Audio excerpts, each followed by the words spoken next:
Comment bien choisir son homme? Quels sont les critères qui comptent? Bonjour à vous mesdames, j'espère que vous allez bien. Je vais vous parler dans cette vidéo des critères, ce qu'on peut appeler aussi des standards, même si la manière dont je vais en parler va être très différente aujourd'hui. Mais en tout cas, qu'est-ce qui va me permettre de savoir que je choisis un bon homme, entre guillemets, que j'ai les bons filtres de perception, que finalement je sais ce qui est important pour moi et que je vais m'éviter, grâce à ces critères-là, de rencontrer des hommes qui ne sont pas engagés, qui ne sont pas motivés, qui finalement ne correspondent pas à ce qui est important pour moi. Et je vais vous donner cette réponse-là avec un exercice concret de programmation neurolinguistique.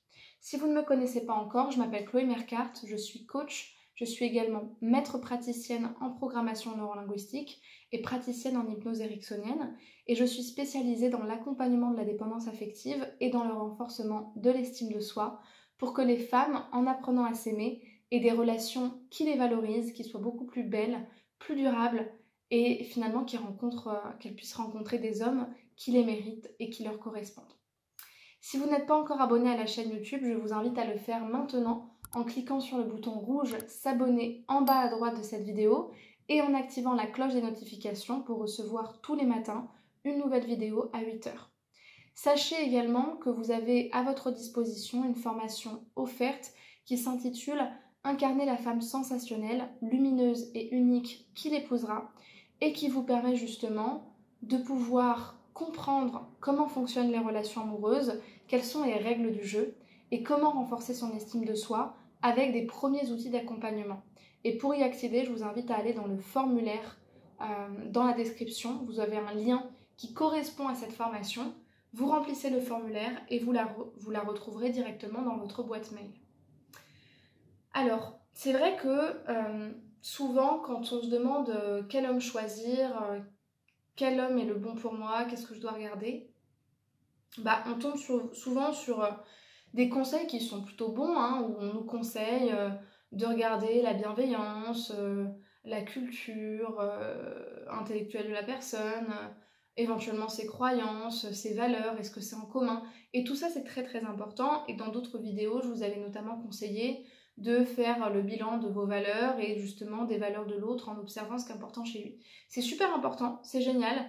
Mais il y a un exercice en programmation neurolinguistique, donc c'est la thérapie brève d'excellence, celle qui étudie le cerveau, les comportements, les croyances et qui permet vraiment d'opérer un changement puissant et transformateur. On a un outil pour ça qui est encore plus juste, qui est même chirurgical, parce qu'il permet vraiment d'aller taper sur ce qui est le plus important pour vous. C'est l'exercice des critères, ou ce qu'on appelle l'arbre à critères ou l'arbre à valeurs.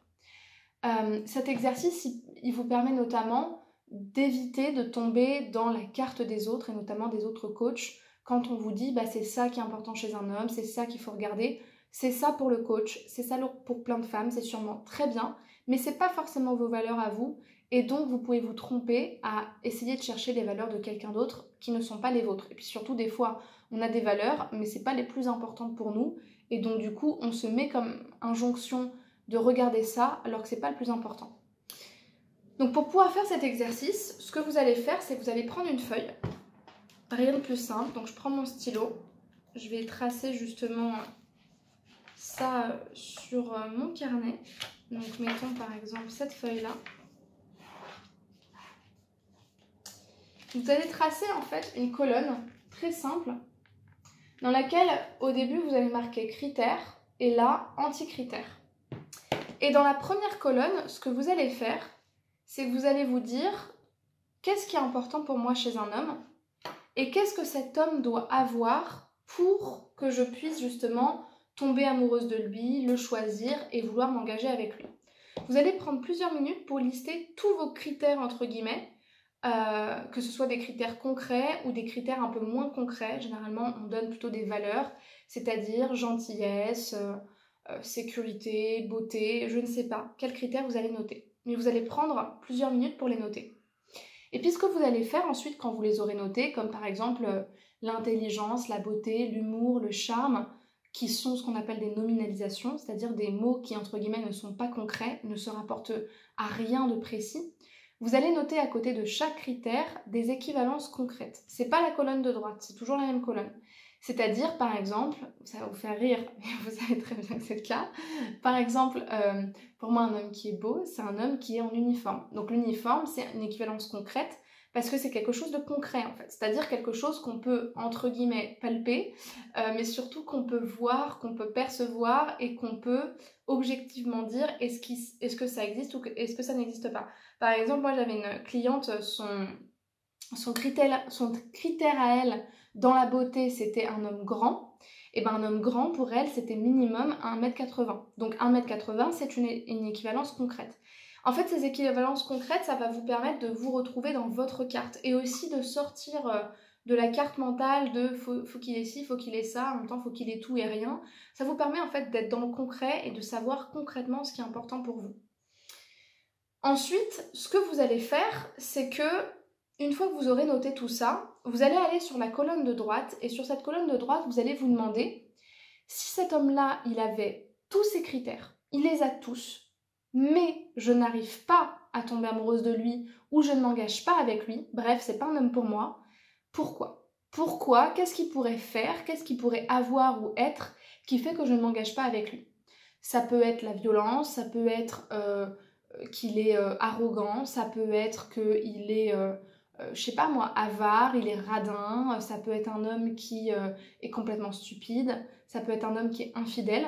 Vous allez noter tous les anti-critères possibles à vos critères en fait, c'est-à-dire toutes les choses qui font que même si l'homme a tout ça, vous n'y allez toujours pas.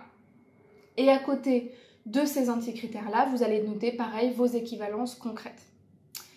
Et puis ensuite, ce que vous allez faire, c'est que vous allez prendre justement les 2 premiers critères de votre liste sur les critères et vous allez vous dire si un homme, par exemple, a tel et tel critère mais qu'il a un anti-critère, qu'est-ce qui est le plus important pour moi ? En fait, vous allez comparer chaque critère à chaque anti-critère pour pouvoir en fait hiérarchiser dans les critères ce qui est le plus important pour vous. Vous allez par exemple vous demander, je dis un exemple où on a le critère grand, intelligent et drôle. Si un homme est grand, intelligent mais qu'il n'est pas drôle, est-ce que finalement c'est ok pour moi ? Et s'il est intelligent mais qu'il n'est pas grand, qu'est-ce qui est le plus important pour moi ? Le but, ça va être justement de hiérarchiser chacun des critères pour avoir une hiérarchie de 1 à 10 par exemple, s'il y en a 10, et que vous puissiez savoir qu'est-ce qui est vraiment le plus important pour vous. Et pour vérifier que c'est le plus important pour vous, vous allez voir que normalement, vos 3 premiers critères, c'est-à-dire, je donne un exemple, beau, intelligent et gentil, ils doivent être non négociables par rapport aux autres. C'est-à-dire que s'il n'y a pas ces critères-là, ça ne peut pas fonctionner pour vous. Et à l'inverse, vous allez faire la même chose avec vos anticritères en disant par exemple, moi mes 2 premiers anticritères, c'est la stupidité et le côté radin. C'est-à-dire que s'il est radin et qu'il est stupide, il peut être beau, il peut être musclé, il peut être ce que tu veux, ça ne passera pas, même s'il est gentil, même si, même ça, c'est un anticritère total. Et le fait de mettre à jour cette liste en ayant des exemples concrets et une hiérarchie, ça vous permettra de savoir ce qui est vraiment important pour vous et de le mettre à jour en fonction des années, du temps, si ça change, parce que ça peut complètement changer. Mais ça vous rappelle qu'en fait, d'une certaine manière, le choix des hommes que vous faites, il vous appartient et il dépend de critères concrets qui sont importants pour vous. Et le but, c'est pas de venir remettre en question certains critères, quoique, si vous sentez que c'est utile, mais plutôt d'assumer ce qui est important pour vous, et puis aussi, quand vous les listez, de vous dire, par exemple, c'est un exemple total, est-ce que c'est plus important pour moi qu'un homme soit beau, plutôt qu'un homme soit gentil ? L'idée, encore une fois, c'est pas de dire qu'un homme gentil n'est pas beau ou qu'un homme beau n'est pas gentil, mais juste de se dire, est-ce que c'est utile pour moi de mettre tel ou tel critère en premier ? Peut-être que c'est utile. Donc ça, c'est à vous de voir. Mais en tout cas, c'est un exercice qui est super utile pour pouvoir savoir qu'est-ce qui compte pour vous et quels critères observer concrètement chez un homme quand vous êtes en rendez-vous, quand vous êtes sur les sites, etc. etc. Si cette vidéo vous a plu, je vous invite à vous abonner à la chaîne, à la liker, à la commenter et à la partager. Et puis à me rejoindre sur les réseaux sociaux, Instagram, TikTok et Spotify pour recevoir tout le contenu quotidien que je publie sur cette plateforme-là et aussi pour pouvoir me contacter. Si vous avez envie d'être coaché, que vous ne savez pas encore si ça va vous être utile ou au contraire que vous ne savez pas si ça vous correspond, ce que je vous propose, c'est de me contacter par téléphone et pour ce faire, vous allez remplir le lien qui est dans la description de la vidéo, c'est le premier lien qui est proposé, choisir le créneau où vous souhaitez être rappelé et remplir le formulaire pour qu'on puisse discuter ensemble de votre situation. Et si le coaching vous est utile, à ce moment-là, je vous proposerai une première séance à réaliser ensemble. Et puis je vous invite à regarder aussi mon site internet où vous allez retrouver toutes mes offres de formation, que ce soit des petites formations pour commencer à cheminer et à comprendre des aspects importants des relations amoureuses et de l'estime de soi, ou alors que ce soit pour faire un vrai travail autour d'un grand programme de coaching complet, comme le programme Confiante, Indépendante et Envoûtante, et justement travailler avec un programme 100% en ligne sur la dépendance affective, l'estime de soi et les rencontres amoureuses. Je vous remercie pour votre attention et je vous dis à demain pour une prochaine vidéo. Prenez bien soin de vous et à bientôt.